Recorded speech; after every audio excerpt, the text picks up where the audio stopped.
ఆరిమిల్లి రాధాకృష్ణ అనే నేను శాసనసభ సభ్యునిగా ఎన్నికైనందున శాసనం ద్వారా నిర్మితమైన భారత రాజ్యాంగం పట్ల నిజమైన విశ్వాసం, విధేయత చూపుతానని, భారతదేశ సార్వభౌమాధికారాన్ని, సమగ్రతను కాపాడుతానని నేను స్వీకరించబోయే కర్తవ్యాన్ని శ్రద్ధాశక్తులతో నిర్వహిస్తానని దైవసాక్షిగా ప్రమాణం చేస్తున్నాను.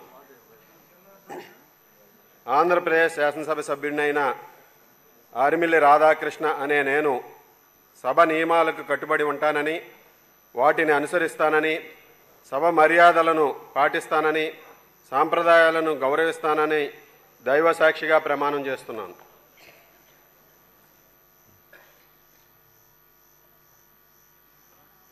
శ్రీ ప్రసాద్ దగ్గుపాటి.